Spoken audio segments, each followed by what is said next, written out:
Assalamualaikum warahmatullahi wabarakatuh.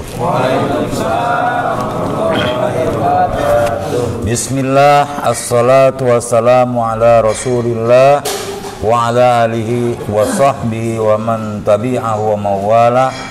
La hawla wa la quwwata illa billah, amma ba'du.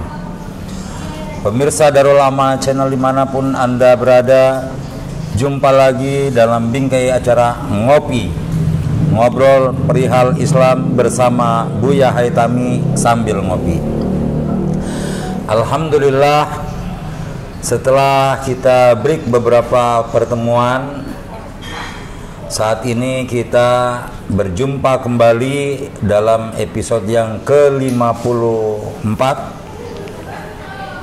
yang insya Allah kita semua dalam keadaan sehat walafiat. Amin. Setelah kemarin kita melewati masa istirahat karena fokus beribadah di bulan suci Ramadan serta berlebaran. Nah, episode kali ini kita sebentar lagi akan menghadapi bulan Dzulhijjah, di mana bulan Dzulhijjah ada satu syariat Nabi Ibrahim alaihissalam yang dilestarikan dan diterapkan pada umat saat ini, yaitu ibadah kurban. Terkait bulan haji, ibadah kurban. Nah, episode kali ini insya Allah guru kita akan membahas seputar kurban. Kepada guru kita Buya Haitami dipersilakan. Tapi nggak ada tanya jawab ya malam ini, Mak. Pembukaan masih. Masih pembukaan, nggak ada tanya jawab. Buya, siap.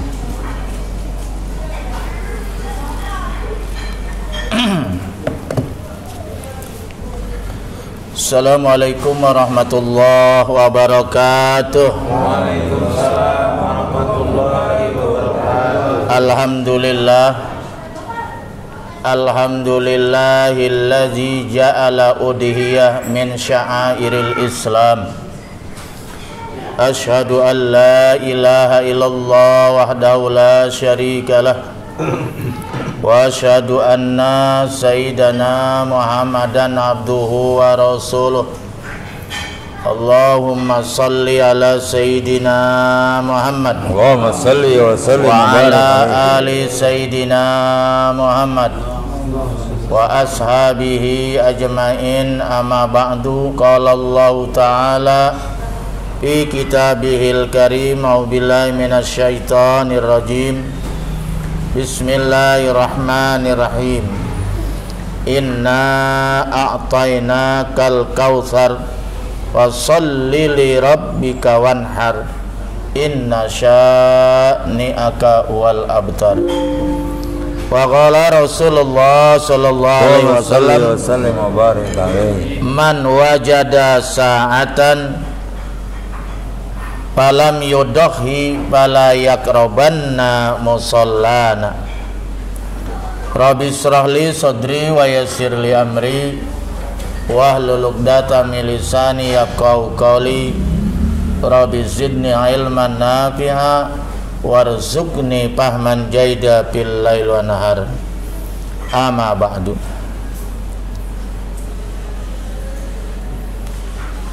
Para jamaah Majelis Taklim An-Nahdiyah dalam acara ngopi, yaitu ngobrol perihal Islam, yang insya Allah sama-sama dirahmati dan dimuliakan oleh Allah Subhanahu wa Ta'ala.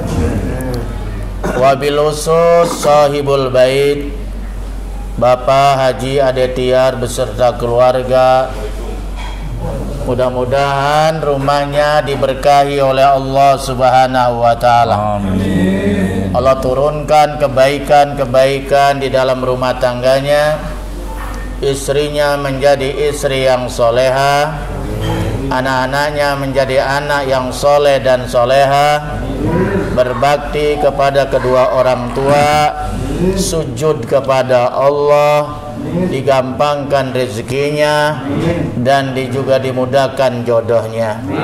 Tentunya menjadi dapat jodoh yang terbaik dunia dan akhirat. Amin amin ya rabbal alamin. Banyak benar doanya tuh. Para jamaah sekalian yang insya Allah dirahmati oleh Allah, kita baru saja meninggalkan bulan Ramadan dan bulan Syawal ya. Sekarang sudah memasuki bulan Dzulqa'dah, benar? Dzulqa'dah ya. Sebentar lagi bulan Dzulhijjah. Ini berarti sudah memasuki musim haji ya. Musim haji itu ada musimnya, makanya daftar tunggunya banyak. Ya dah. Sampai 10 tahun. Kalau saya 10 tahun, saya berangkat besok tahun 2025. Harusnya 2 tahun yang lalu karena tidak ada pemberangkatan Covid 2 tahun. Tapi ada yang 20 tahun. Bahkan ada yang sampai 40 tahun kayak di Aceh misalnya. Subhanallah. Kenapa demikian? Yang daftar setiap menit mungkin, tetapi sementara keberangkatan haji hanya setahun sekali. Karena haji itu ada musimnya yang dinamakan musim haji. Al-hajju ashuru ma'lumat. Haji itu hanya bisa dilaksanakan pada bulan-bulan tertentu. Bagi yang jauh bisa berangkat dari bulan Syawal. Yang rada dekatan dikit bisa berangkat dari bulan Dzulqa'dah. Yang kayak di Maroko yang dekat mungkin bulan Dzulhijjah baru berangkat. Gitu kan? Karena menunggu puncak haji yang dimana seluruh manusia yang haji pada tahun itu dalam waktu dan tempat yang sama kumpul di Padang Arafah 9 Dzulhijjah. Tidak ada hari yang lain. Itulah masalahnya haji itu seperti itu. Karena ada wukuf di Padang Arafah dan itu hanya bisa dilaksanakan 9 Dzulhijjah ba'da zuhur. Wukuf itu. Paham ya? Setelah zawal itu baru mulai wukuf. Wukuf artinya berdiam di Padang Arafah, mendekatkan diri pada Allah. Kemudian pada maghrib menuju Muzdalifah. Ini pembukaan aja ya. Muzdalifah, kemudian nanti pergantian malam jam 00 kita harus udah boleh meninggalkan Muzdalifah karena dianggap sudah mabit. Apa mabit itu? Bata ya bitu, nginep. Nah setelah lewat jam 00 sudah bolehlah dia meninggalkan. Mau nginep di situ, mau tidur, mau kagak nggak ada masalah. Yang penting dia berada di situ melewati malam, pergantian malam. Masih ingat, Haji? Kemudian setelah itu pagi-pagi mungkin menuju malam takbiran. Dari situ kita menuju kemana? Tenda ke Mina. Nah nanti biasanya habis subuh melontar jumroh Aqobah, 1 lubang yang terdekat. Itu kan ya. Kalau mengambil nafar awal cukup sampai tanggal 11 dan 12. Tapi kalau ngambil nafar sani sampai akhir. Ya, sampai akhir. Jadi itu tanggal 10, 11, 12, 13. Nah, kira-kira gambarannya seperti itu. Kalau umroh itu tidak ada batasan waktu. Malah sekarang dipermudah. Yang umroh ya haji boleh sekarang karena memang digenjot mungkin pemasukan devisa. Karena Saudi tidak bisa lagi mengandalkan minyak. Kalau dulu seminggu sebelum jamaah haji datang steril dan setelah kepulangan, tapi sekarang dibolehkan. Tapi Menteri Agama sudah menginstruksikan tanggal 29 Dzulhijjah harus sudah kembali semua ke Indonesia karena visa haji itu cuma 30 hari. Paham ya? Nah. Jadi di bulan Dzulhijjah ini ada 2 syariat. Yang pertama syariat haji. Tadi sudah silakan sepintas. Yang kedua syariat ibadah kurban atau udhiyah. Ini yang akan kita jelaskan. Gak mungkin kalau dua-duanya yang gak kebagian ya. Karena ibadah kurban sudah ada di depan mata. Bahkan sekarang sudah ada dari pemerintah pemeriksaan hewan mana yang syarat untuk dijadikan hewan kurban, mana yang tidak. Karena tidak semua hewan kurban bisa dijadikan ibadah kurban. ada syarat-syarat tertentu gitu loh. Nah, oleh karena itu, karena ibadah kurban ini adalah warisan daripada Nabi Ibrahim, Ismail ya, kemudian dilanjutkan oleh Nabi besar Muhammad, sekarang menjadi syariat kita juga. Jadi ada beberapa syariat terdahulu yang diteruskan oleh Rasulullah SAW, syariat ibadah haji, syariat kurban, dan syariat khitan, sunat. Itu asal tradisi sunat sudah ada sejak zaman Nabi Ibrahim alaihissalam. 3 inilah yang dinamakan syariah qadimah. Sudah rangkum ya dari berbagai sumber. Ini yang dinamakan syariah qadimah. Itu dari syariat yang sudah sangat tua. Syariat yang sudah sangat syariat itu apa sih? Jalan, tuntunan ya. Jadi itu ibadah haji sebenarnya dasar-dasarnya sudah ada sejak zaman Nabi Adam seperti wukuf di padang Arafah. Itu tidak terlepas dari pertemuan antara 2 insan manusia yang terpisah. Ada yang mengatakan 41 atau 200 tahun, yaitu antara Adam dan dipertemukan di Jabal Rahmah, maka dijadikan puncaknya haji di situ. Ibadah kurban tidak terlepas dari sejarah Nabi Ibrahim dan Ismail. Ya, penyembelihan itu putra kesayangan satu-satunya saat itu ya. Itu. Dan kemudian khitan pun ini juga sudah dilakukan oleh Nabi Ibrahim ketika umur 80 tahun. 80. Bayangkan 80 tahun dapat baru diperintah berkhitan. Bukan pakai sekarang canggih. Dulu pakai bendok, pakai golok mungkin. Iya, bayangkan itu. Jangankan seperti itu, anaknya saja disuruh potong Nabi Ibrahim. Makanya Nabi Ibrahim dapat gelar Khalilullah, kekasihnya Allah, orang yang luar biasa pengorbanannya dan ketulusannya kepada Allah Subhanahu wa taala. Ini harusnya dari sini kita bisa ambil ya, betul nggak?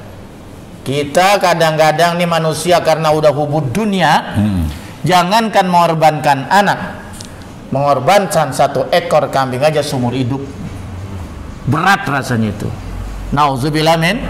Padahal harta yang dikasih oleh Allah begitu banyak tak terhitung. Karena dia tidak pernah niat, ya susah berkorban, betul nggak? Tapi kalau diniatkan, walaupun dia menabung seperak 2 perak, 1000 2000, bisa nggak dia lakukan? Orang tukang juru parkir aja bisa pergi haji nih tahun ini, ada di berita itu. Karena dia menabung, setiap parkir dia tabung apa 10.000, 20.000, akhirnya sampai belasan tahun cukup buat daftar haji 25 juta. Berangkat tahun ini. Karena di situ ada niat, ada kemauan yang keras. Itu yang dinamakan al-qasdu. Itu. Ini kita harus tertantang, betul nggak ya? Betul. Bisa kita cita-cita pengen beli motor aja bisa, betul nggak ya? Kita nabung, kita kredit, kita belain, betul nggak? Nah, kenapa buat beli kendaraan akhirat, ibadah kurban kita tidak usahakan? Padahal itu adalah jangka panjang yang pasti kita lalui nanti jembatan Shiratal Mustaqim. Makanya kata Nabi, orang yang cerdas itu bukan orang yang berpikir dunia untuk dunia. Orang yang cerdas itu orang yang berpikir dunia untuk akhirat. Apapun yang dia lakukan untuk akhirat. Karena akhirat itu masa depan. Dunia ini cuma lewat. Ya Pancep ya. Katanya Pancep, Pak Mahmud, ya termasuk saya yang udah pala 6. Berapa lama lagi sih di dunia, betul nggak? Betul. Romanya takut Pancep. Diam aja. Iya. Berapa kayak Pak Jelati? Berapa tahun lagi sih hidup di dunia? Betul nggak? Orang seperti kita harus sudah banyak berpikir tentang urusan dunia. Kalau kita orang seperti kayak usia 60, 80, 70 berpikir dunia terus, ketinggalan, betul nggak? Harusnya sudah berpikir akhirat. Yang muda-muda memang kejarlah dunia untuk akhirat. Tapi kalau kita mah, ya akhirat, dunia mah ya secukupnya aja lah. Betul nggak? Nah itu. Makan aja nggak banyak. Iya, perut aja udah kecil, makan aja biasanya 1 piring, setengah piring aja udah kenyang. Betul nggak? Iya, semuanya nikmat sudah dikurangi oleh Allah Subhanahu wa taala. Tenaga ya sobleker udah pada lemes. Nafsu sudah kurang, kan? Laga doang kalau lihat janda montok, ya. Ya, cuma mengiler doang, pengen doang. Disuruh aja nggak berani. Iya, tenaga nggak ada. Iya. Iya, Bang Bet aja action aja gagah. Kenyataannya wallahu bisawab. Iya. Allah dikrokin. Itulah saudara-saudara sekalian. Jadi itu makanya tidak ada dua yang tidak ada obatnya. Ke dokter nggak bisa, kemana pun nggak bisa. Ulama pun nggak bisa. Satu mati, dua tua. Nggak ada obatnya itu. Kullu syai'in dawaun ilal maut wal haram. Semua sesuatu itu ada obatnya kecuali mati. Orang kalau sudah mati dibawa ke Singapura tetap mati. Cuma nunggu aja. Betul ya? Ajal ya. Yang kedua tua. Di mana ada obatnya tua? Enggak ada.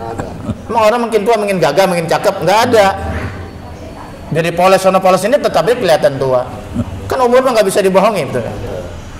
Nah ini ya makanya disitulah Allah mengingatkan dalam surat Al-Asr, wal asri, demi umur, demi waktu, innal insana lafi khusr. Gunya manusia berada dalam kerugian. Jadi banyak orang rugi menyesal karena tidak pandai menggunakan waktu. Illal ladzina amanu wa amilus, kecuali orang yang menggunakan usianya, umurnya satu, beriman kepada Allah. Karena kalau dia nggak beriman, apapun yang dia lakukan nggak ada efeknya di akhirat, nggak ada pahalanya. Berbuat 1 miliar dia nyumbang, nggak ada pahalanya karena nggak beriman. Paham ya? Nggak nyambung, sinyalnya nggak nyambung. Jadi kalau pengen nyambung dengan Allah, amanu, yang pertama beriman dulu pada Allah. Makanya kita bersyukur. Makanya ulama selalu mengatakan apa? Mari kita bersyukur kepada Allah dengan nikmat yang sangat besar. Dua nikmat sangat besar, nikmat iman dan nikmat Islam. Wa amilu solihat, yang kedua beramal soleh. Amanu wa amilu soleh, selalu begitu dalam Al-Quran kan? Beriman dan beramal soleh. Beriman doang tapi nggak pernah berbuat kebaikan. Mimpi. Iman itu kan sekali di sini, di dada, betul nggak? Iya, bil qalbi. Tapi iman itu harus dibuktikan dengan ikrar, asyhadu an la ilaha illallah, asyhadu anna rasulullah. Dengan ucapan kalimat-kalimat thayyibah. Kemudian kita buktikan juga dengan amal perbuatan. Wa amalun bil arkan. Betul nggak? Kita laksanakan perintah Allah, jauhkan larangannya. Itu juga sebuah bukti dari sebuah keimanan kita kepada Allah Subhanahu wa ta'ala. Kembali kepada persoalan kurban atau udhiyah. Ini tadi sudah katakan adalah syariah yang qadimah, syariah yang sangat tua secara historis ya. Apa itu sebetulnya ibadah kurban? Ibadah kurban takrifnya itu atau secara etimologi, secara etimologi itu artinya secara bahasa ya. Kalau lihat dari struktur bahasanya itu berasal dari koruba yakrobu kurbanan. Ya, koruba yakrobu kurbanan, artinya koruba telah mendekatkan diri, yakrobu sedang mendekatkan diri, kurbanan artinya proses pendekatan diri. Jadi kurban itu artinya apa? Mendekatkan diri. Ya. Kepada siapa? Ya tentunya kepada Allah Subhanahu wa ta'ala. Ada orang mendekatkan diri kepada Allah hanya dengan berzikir, dengan lisan. Nggak pakai duit, gampang ya? Tapi kan malas kita.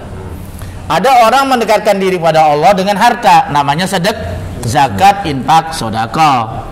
Itu amalan istimewa buat orang yang punya duit. Ya. Jadi amalan yang paling istimewa buat orang yang berduit, bukan beruang tiap kaki 3. Itu adalah bersedekah dengan harta. Tapi orang yang orang gablek duit, sedekah yang paling bagus adalah di lisan. Banyak berzikir dan berdoa untuk dirinya dan orang lain. Jadi mendekatkan diri itu bisa macam-macam. Saya mah orang susah nggak bisa mendekatkan diri, siapa bilang nggak bisa? Bisa dengan sholat nggak pakai duit, betul nggak? Berzikir pakai duit nggak? Enggak. Baca Quran pakai duit nggak? Bisa. Menolong orang bisa nggak? Dengan tenaga bisa nggak? Bisa. Dengan kata-kata nasihat bisa nggak? Bisa. Nggak pakai duit. Itu semuanya wa amilus sholihat. Nah, ibadah kurban ini berbeda. Mendekatkan diri dengan disimbolkan menyembelih hewan. Ya, ada? Mendekatkan diri kepada Allah bukan dengan lisan, tapi dengan menyembelih hewan. Harta juga, tapi harus disimbolkan dengan hewan kurban. Hewan yang sudah ditentukan, ke semua hewan bisa. Hewan-hewan ternak seperti ayam. Nggak bisa ayam mah. Bisa. Hewan-hewan ternak seperti onta. Kalau onta biasanya umurnya sampai 5-6 tahun. Sapi, ya sapi biasanya 4 tahun udah boleh, ya kan. Kemudian kambing gibas, kalau kambing apa? Kambing gembel ya. Domba biasanya 1 tahun lebih udah bisa. Kalau kambing Jawa 2 tahun lebihan atau udah kupak, biasanya kan begitu ya. Ini tanya aja yang tukang potong udah ngerti tuh, dagang mah itu. Kan begitu ya? Jadi nggak bisa sembarang binatang yang bisa dijadikan hewan kurban. Jadi hewan kurban binatang ternak yang jinak gitu, yang memang dagingnya bisa dimakan banyak orang gitu. Nah itu. Jadi kalau begitu apa itu ibadah kurban secara terminologi, secara istilah, secara syara'an menurut hukum fikih? Yaitu adalah zabhul hayawanat al-mahsusah, menyembelih hewan-hewan khusus. Nggak bisa ayam tadi katanya, nggak boleh. Kuyuk kagak boleh, boleh dimatengin makan sini, tapi nggak boleh buat korban. Ikan nggak boleh, ikan gramar nggak boleh. Ya, nggak bisa dijadikan udhiyah. Ya. Menurut syariat ya. Iya, korban dalam arti pengorbanan kita sedekah boleh, kalau jadi sedekah boleh. Sedekah secara umum ya. Iya, tapi kalau di sini dalam arti ibadah kurban nggak sah. Itu makanya di sini katakan zabhul hayawanati al-mahsusah, menyembelih hewan-hewan yang khusus, hewan ternak yang khusus. Bisyara itu mahsusotin, dengan syarat-syarat khusus, umurnya, ya kan ya. Dan kemudian sehat, tidak kena penyakit menular dan sebagainya, tidak pincang ya, tidak buta misalnya, kecuali darurat apa gempa atau apa itu lain lagi kalau nggak ada alternatif. Yaitu. Jadi harus betul-betul yang terbaik. Betul-betul yang sehat, kalau perlu yang gemuk. Kalau yang kurus apa aja mau dibagi. Itu ya? Nah, makanya di sini yang gemuk-gemuk boleh dikorban. Termasuk saya kali. Saya, Pak Haji Adep, Bang Yunus Ilyas boleh nih dikorban. Iya. Yang tua-tua jangan korban perasaan aja. Iya. Nah itu. Biniati taqarruban ilallah tuh. Jadi menyembelih hewan kurban yang khusus, ya, enggak semua bisa hewan kurban disembelih, ya, dengan syarat-syarat tertentu. Dan kemudian dengan niat taqarruban ilallah, mendekatkan diri kepada bukan ria, dipoto, di-upload, masukin TV. Nah, nih saya korban, bukan. Itu malah nggak jadi nilai ibadah. Berkorban aja, betul nggak ya? Betul nggak? Gitu. Kecuali panitia yang itu karena amanat. Nih pas presiden, nih Pak Menteri, dimasukin TV namanya orang punya nama, betul nggak ya? Iya, udah nyampe, udah disembelih. Kalau kemauan panitia nggak apa-apa. Jangan kemudian kita yang berkorban kalau nggak ditayangin marah gitu. Nanti bisa berbeda niatnya, karena niatnya taqarruban ilallah, mendekatkan diri kepada Allah. Jadi ibadah kurban itu ibadah benar-benar, karena itu tujuannya mendekatkan diri kepada Allah dengan menyembelih hewan kurban, dibagi kepada orang yang butuhkan. Mulia nggak kira-kira itu? Mulia nggak? Mulia. Ini pulang dari Cianjur, perubahan cuaca ngapa jadi batuk pilek? Iya. Survei ya, karena guru-guru mau liburan. Terus sampai di mana Dan? Paham tuh ya? Ibadah kurban atau udhiyah, paham ya? Jadi penyembelihan hewan khusus dengan syarat-syarat khusus, ya, dengan niat mendekatkan diri kepada Allah. Makanya hati-hati itu. Ibadah kurban panitia itu sembarangan aja, malah dia yang serakah. Hati-hati, itu amanah itu, betul nggak ya? Nanti ada pembagiannya itu. Biasanya dibagi 3 ibadah kurban itu dagingnya. 1/3 buat yang berkorban, tuh. Boleh dia tabaruk. Ya tabaruknya sih yang berkorban ini misalnya siapa bapaknya cukup sepotong cukup. Kalau perlu hatinya. Itu, paham ya? Itu. Tapi menurut bagian 1/3. Ya, menurut aturan fikih itu 1/3 boleh yang berkorban mengambil. Bang Yunus misalnya berkorban, dia boleh ngambil 1/3. Ya mungkin anak bininya pengen, saudaranya pengen gitu ya. Itu boleh. Ya, tapi kalau dia udah mas saya mas sekilo aja atau 2 kilo udah mas sedekah semua, nggak apa-apa. Tapi secara hukum begitu. 1/3 lagi buat fakir miskin yang membutuhkan. Jangan sampai yang membutuhkan malah nggak kebagian. Yang 1/3 lagi boleh orang yang umum, termasuk yang panitia boleh makan 1/3 itu kalau ibadah kurban. Kecuali nazar nggak boleh sama sekali. Itu yang punya nggak boleh sama sekali. Sedekah ini semua. Paham ya nazar? Paham nazar nggak?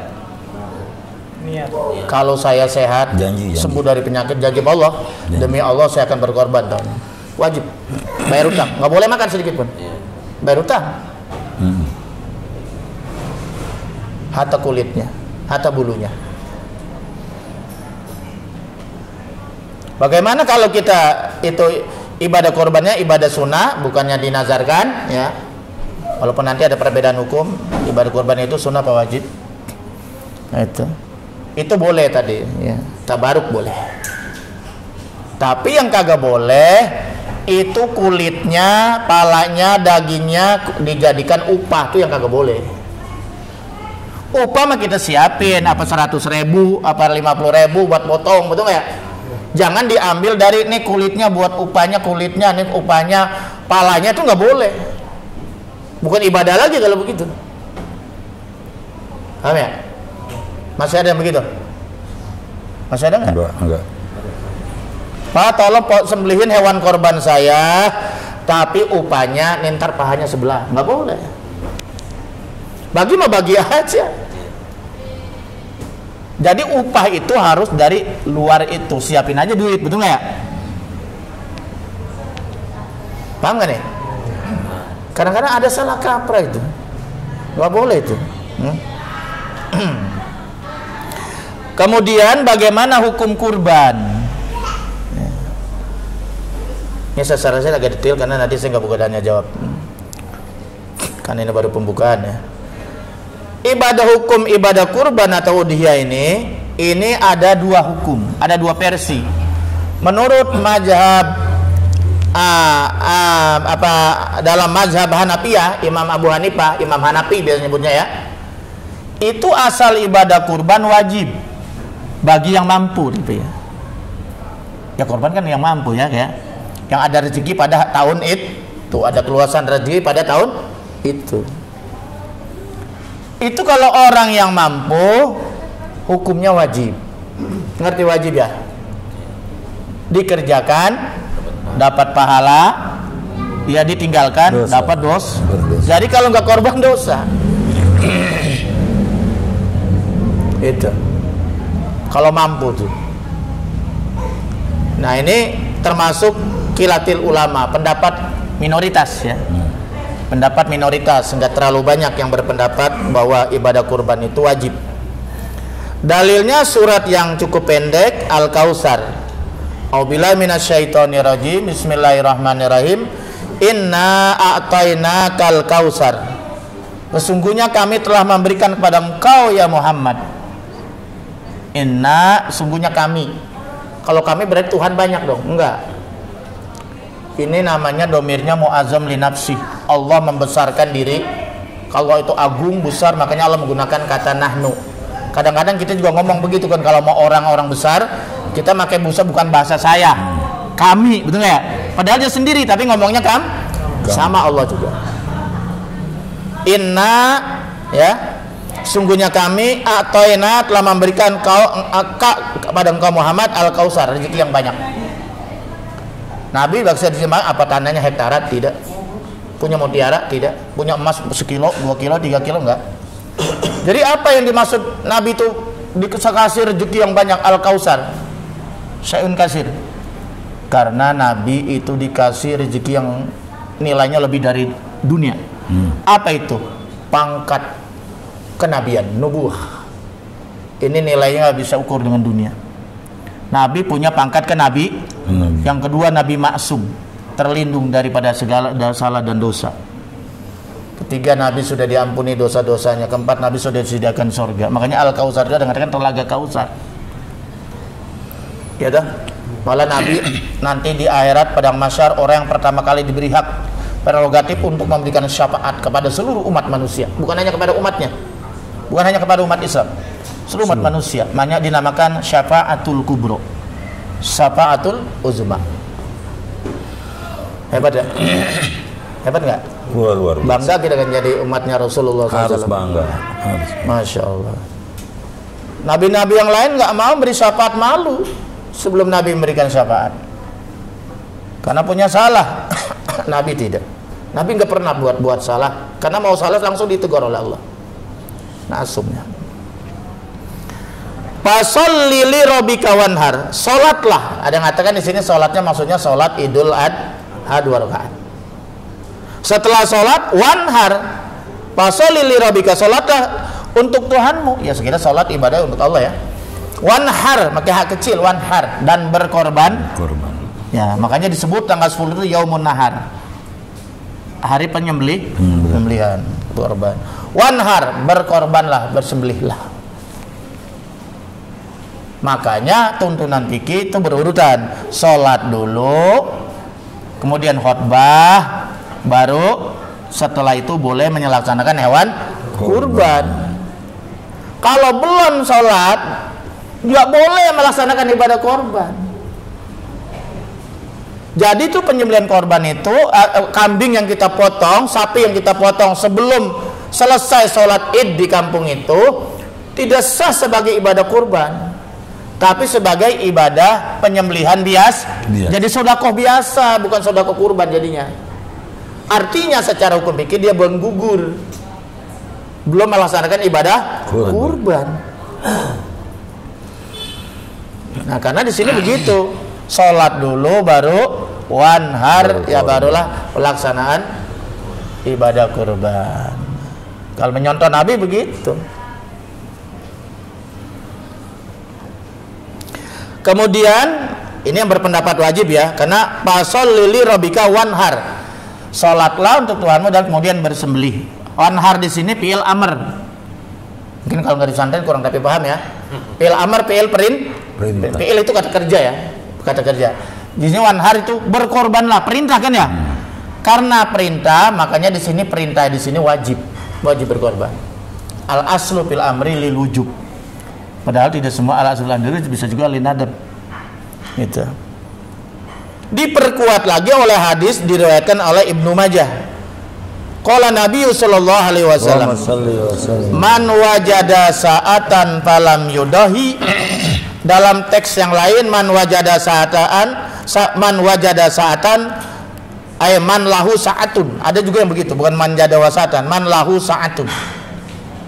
Itu ada yang begitu. Man wajada sa'atan falam yudahi, barang siapa yang mempunyai keluasan rezeki, wasaan dari wasiat, punya keluasan rezeki, falam yudahi, nggak mau berkorban, malah saya buat beli motor, padahal motornya udah 2, nggak butuh-butuh amat.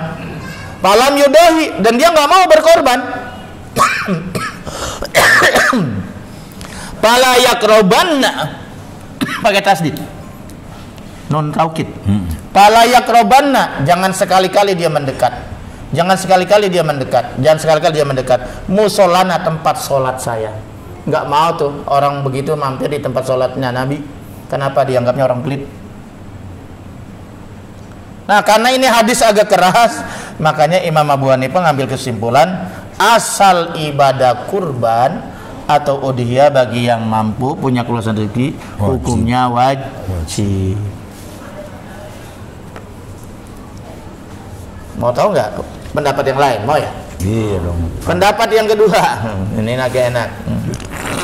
Indah jumhur ulama, ini pendapat jumhur ulama, apa jumhur? Mayoritas ya? Mayoritas ulama.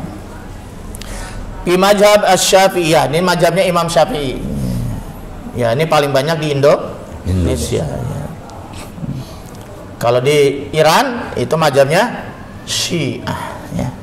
Dan kemudian Ibrahim Ar-Raisinya jatuh dari pesawat helikopter, meninggal ya.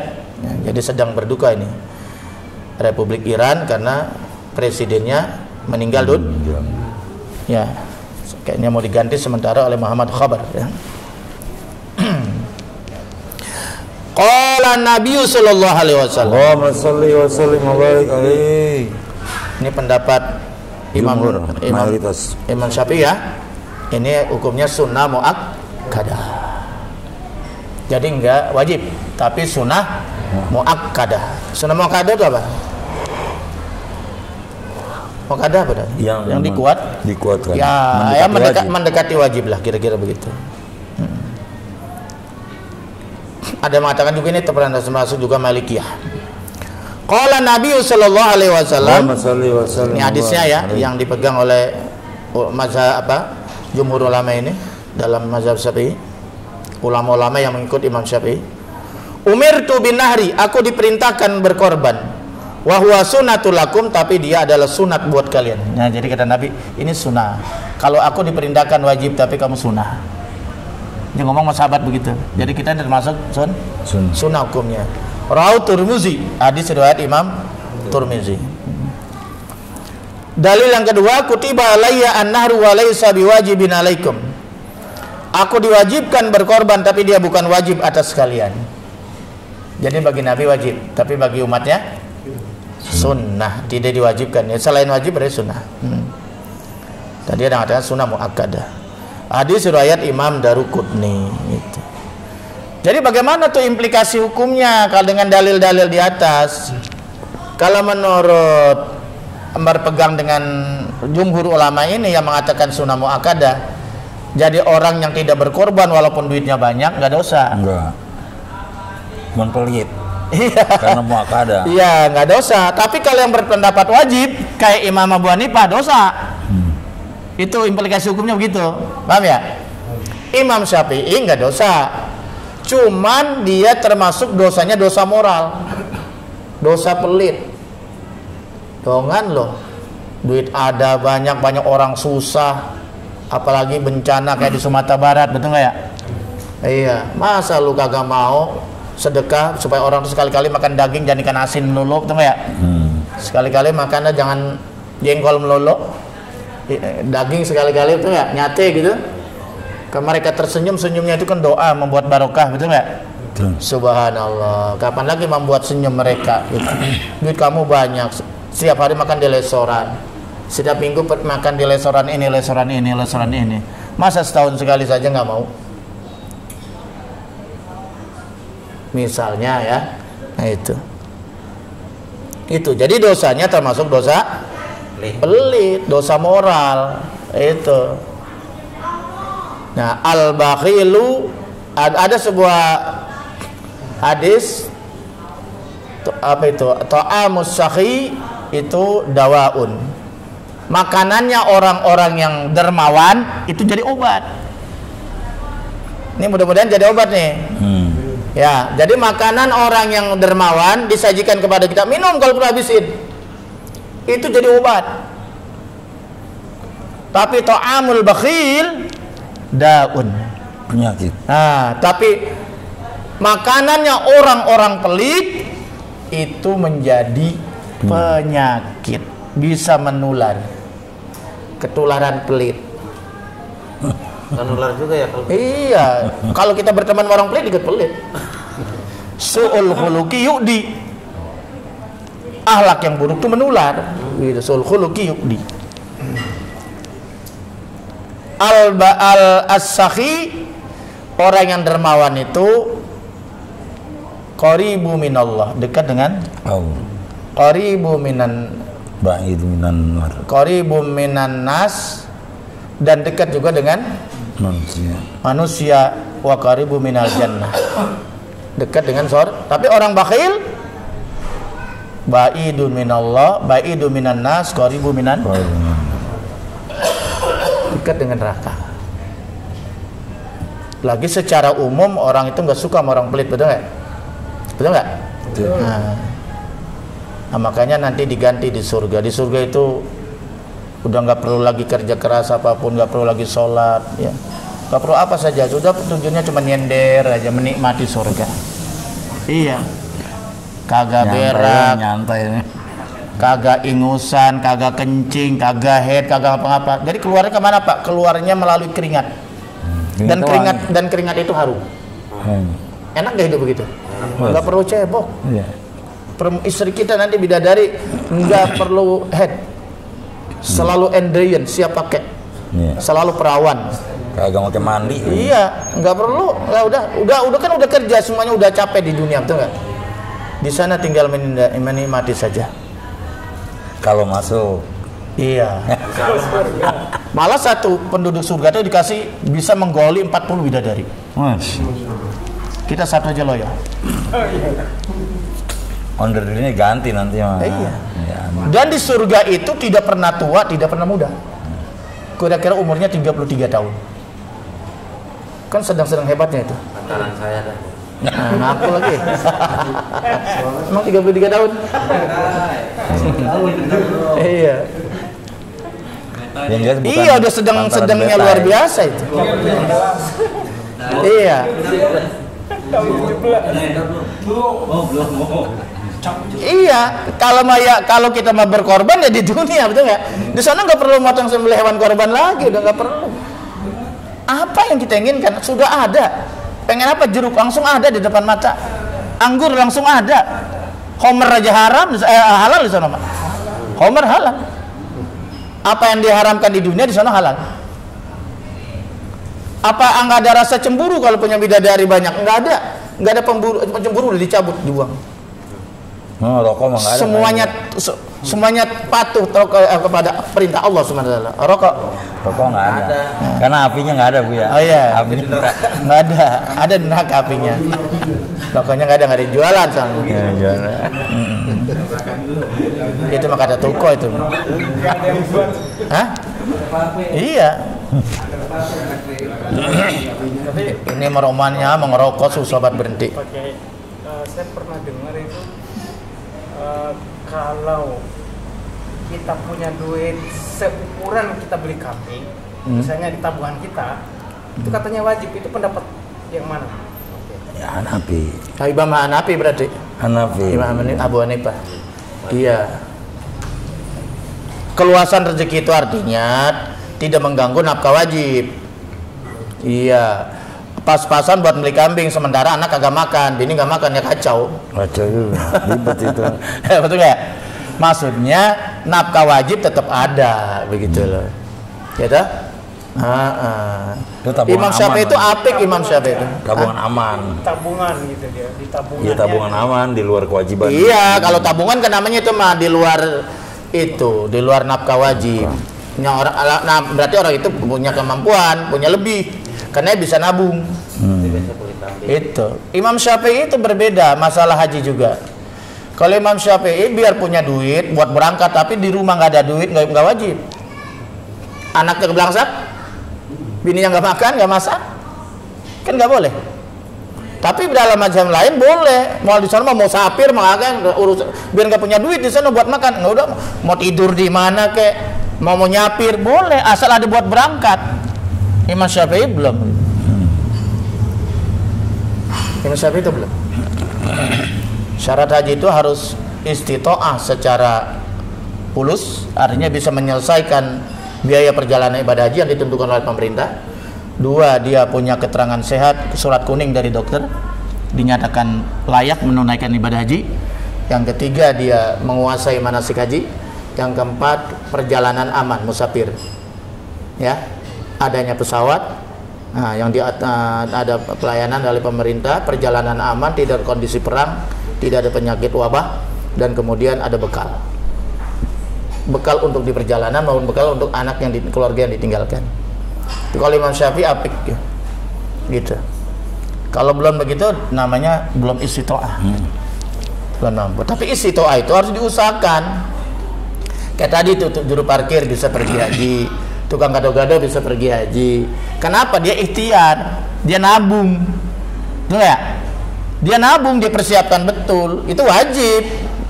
Udah capek lah, udah ada nih buat berangkat, lunasan udah ada, buat di rumah ada, wajib. Walaupun juru parkir.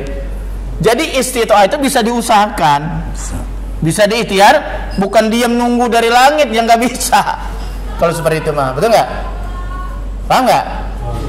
Gitu lah kira-kira. Jadi ibadah kurban ini, Bapak sekalian, besar sekali manfaatnya. Ya, ini saya kutip di sini hadis dari riwayat Imam Tirmizi, ya, kemudian dari Ibnu Majah, dan hadis ini dan tetanya dari Siti Aisyah. Di sini dikatakan qala Nabi sallallahu alaihi wasallam, ma amila adamiyun, tidaklah satu perbuatan bangsa Adam, manusia berarti kita ya, yauman nahri, pada hari tanggal 10 pada penyembelihan ya. Berarti emang berkorban itu yang terbaik itu tanggal 10 habis sholat Id langsung, itu yang terbaik. Tapi kalau memang misalnya kesulitan, tukang potongnya belum ada, korban yang memenuhi syarat belum ada, boleh tanggal 11. Belum ada juga, boleh tanggal 12. Boleh tanggal 13. Jadi yang dinamakan ayamu tas, itu masih boleh tuh menyembelih hewan korban. Malah kalau hari Jumat kebanyakan nyembelih korbannya besok. Karena waktunya mepet. Udah dipakai Jumat, betul nggak ya? Ada yang begitu, nggak apa-apa. Abdolnya mah hari pertama, kalau nggak bisa hari kedua, ketiga, keempat boleh. Hari pertama, 2, 3, 4 mana ya? Bener. Ditambah dengan 3 hari ayamu tasyrik. Nah itu. Ahabba ilallah, yang paling dicintai oleh Allah azza wajal min ihraqihi daman, yaitu menumpahkan darah.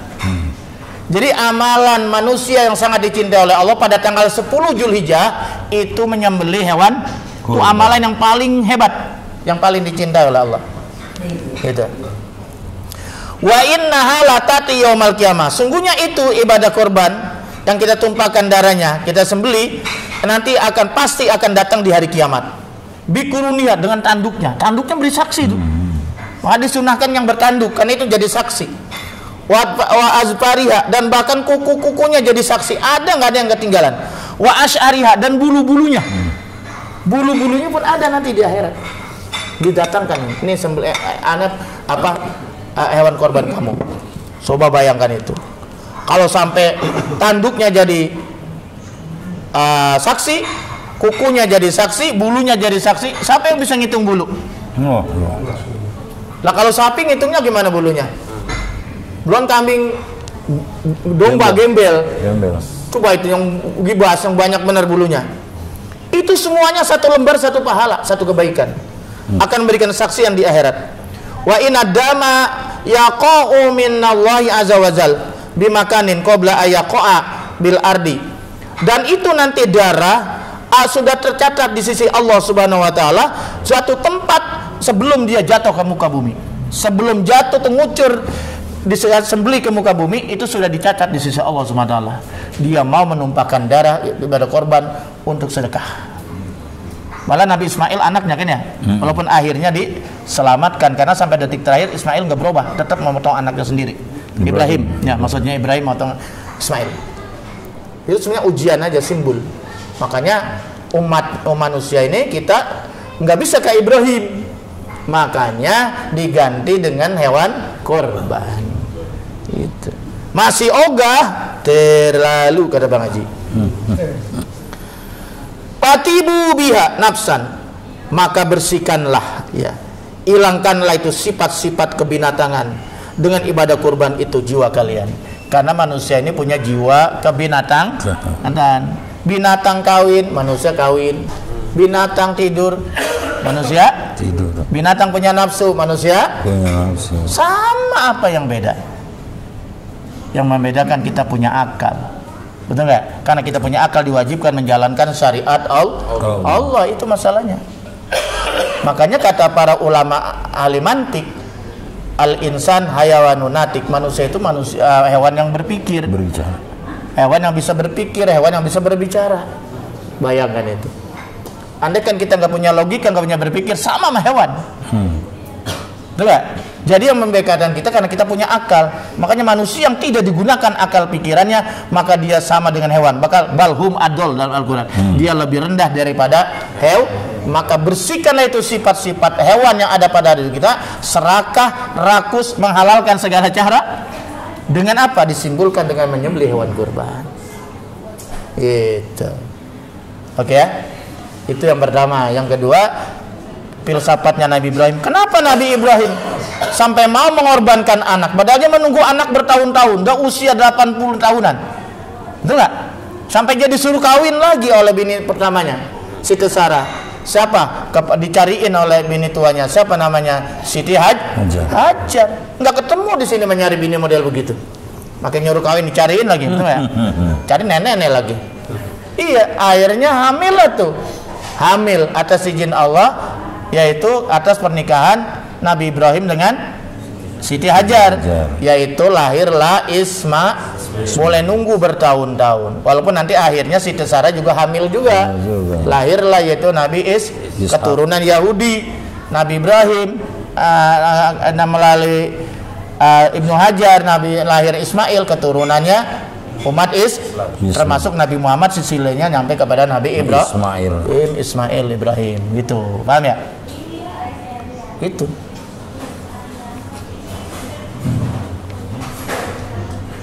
Oke ya? Paham sampai sini? Jadi yang dicari oleh Nabi Ibrahim kok sampai begitunya ya? Padahal dia berkorban kambing ribuan ekor, sapi, ya onta mungkin. Nah, tak kok masih mau mengorbankan anak semata wayang boleh kepengen. Cuman satu yang Nabi Ibrahim cari, ridho Allah. Apa artinya semua ini yang saya miliki, termasuk anak saya, kalau Allah tidak ridho? Oleh karena itu apapun yang Allah perintah saya laksanakan tanpa reserve. Nah kan begitu kan? Tanpa reserve kata Pak Nahrawi. Nah, tanpa apa namanya? Bantahan. Seberat apapun perintah Allah saya laksanakan asal saya dapat ridho Allah Subhanahu wa taala. Nah, ini nanti ada kaitannya dengan seorang tokoh sufi legendaris Syekh Abdul Qadir Al-Jailani. Beliau setiap langkah kakinya selalu mengucapkan ilahi anta maksudi waridoka matlubi a'tini mahabbataka wa ma'rifataka. Ya Allah, Engkau adalah tujuan hidupku. Engkau adalah apa? Ridhomu yang aku cari. Ridhomu lah yang aku cari. Berikanlah mahabbah dan ma'rifat kepadamu. Subhanallah. Nah, ini dalam skripsi saya yang saya namanya orientasi ilahiyah. Jadi hidup kita ini harus orientasi ilahiyah. Apapun yang kita lakukan itu harus karena Allah. Kalau tidak sia-sia, hanya nilai dunia nggak dapat nilai akhir. Itu namanya orientasi ilahiyah.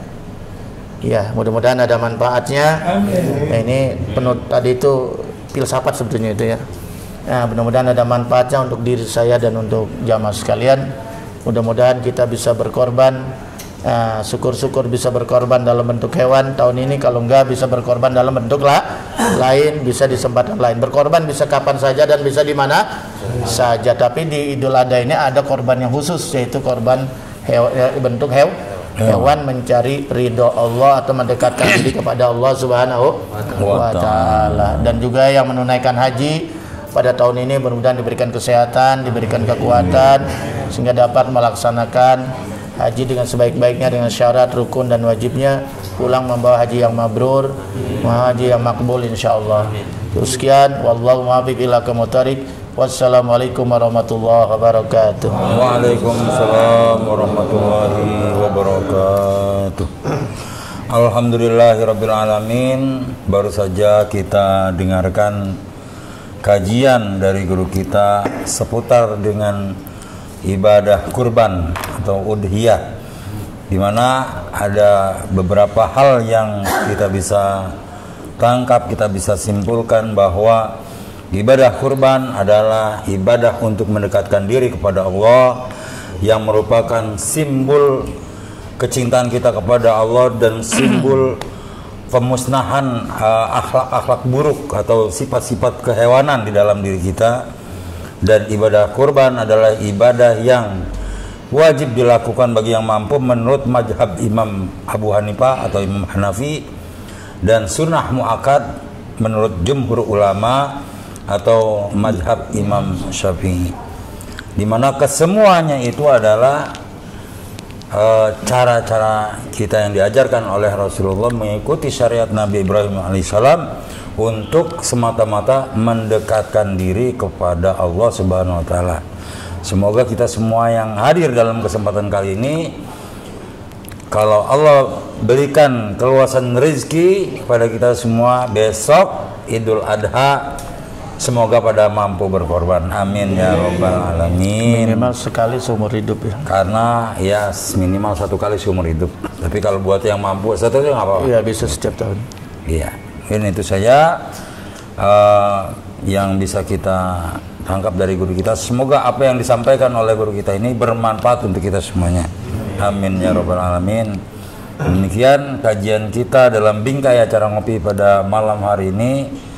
Insya Allah, karena ini adalah pertemuan pembukaan pertama, belum ada tanya jawab. Insya Allah di pertemuan-pertemuan yang berikutnya kita akan buka kajian sebagaimana biasa, ada ruang tanya jawabnya. Oke, sebelum kita tutup kajian kita pada malam hari ini, mari sama-sama kita membacakan doa Kafaratul majelis. kafaratul majlis. Bismillahirrahmanirrahim. Bismillahirrahmanirrahim. Subhanaka Allahumma wa bihamdika asyhadu an la ilaha illa anta astaghfiruka wa atubu ilaik. Walhamdulillahirabbil alamin.